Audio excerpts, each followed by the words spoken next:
Madam Chair Velasquez and members of the committee, thank you for holding these hearings and giving the National Association of Realtors the opportunity to share our 1.2 million members concerned about HUD's proposed RESPA rule. My name is Adam Cockey. I am a Senior Vice President for Prudential Carruthers, which is a full-service real estate firm located in Washington, Maryland, and Virginia. I started in the real estate profession 33 years ago. The same year, Congress passed RESPA. So RESPA and I have sort of gone through this industry together.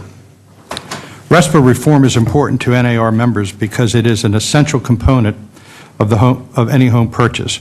Real estate agents develop working relationships with clients and stay with them throughout the closing process.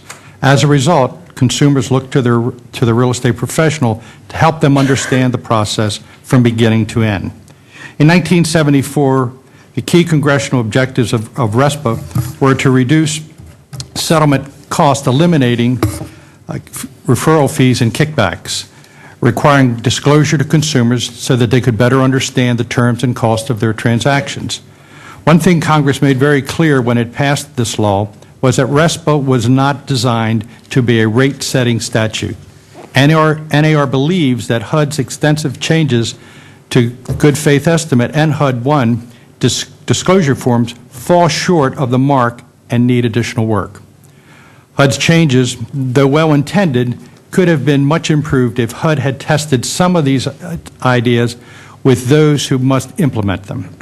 We believe that the proposed rules err by, one, expanding the current two-page good faith estimate to 4 pages, eliminating the disclosure of a number of settlement costs, and requiring a 45-minute closing script. This is not simplification. Despite the suggestion of its own design consultant, HUD did not reformat the GFE to more closely match the HUD 1. Marrying the two forms in a common-sense solution would greatly have helped the consumer decide whether the terms of expenses that were disclosed to them at loan application are those that are governing the loan terms and cost at closing. NAR also believes it is imperative that the consumer has information of all relevant costs. HUD's failure to include all the standard costs in its revised GFE will give consumers less than full disclosure, which Congress intended. While Congress never intended RESPA to be a rate-setting statute, that is where HUD has chosen to focus.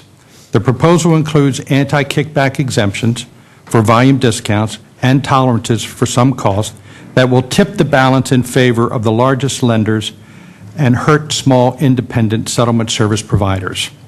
The proposed rule permits lenders to offer borrowers a package of third-party settlement services. Clearly, the largest lenders will be most successful in exerting their sizable market strength on providers to create the lowest cost package of settlement services to the detriment of small businesses. While the idea of creating a mechanism to reduce prices is appealing, HUD has ignored the impact that this will have on service quality. As we have seen in the current mortgage crisis, quality loan products and appraisals do matter. In recent experience has not taught us anything. It is that cutting corners in this business only results in broken dreams. Now we are all paying for it. Finally, HUD proposed closing script will add far more cost than HUD anticipates and provide little benefit. HUD estimates the closing script will add 45 minutes and little cost.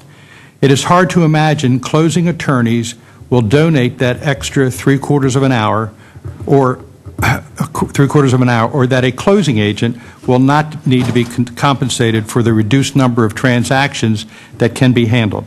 In the end, buyers and sellers will pay the added cost.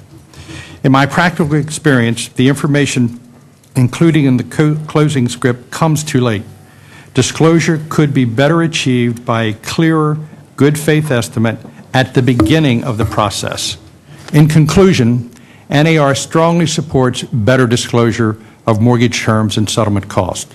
HUD's RESPA reform proposal, however, should be reworked to focus on common sense disclosure while eliminating the volume discounts, closing script, and tolerance provision.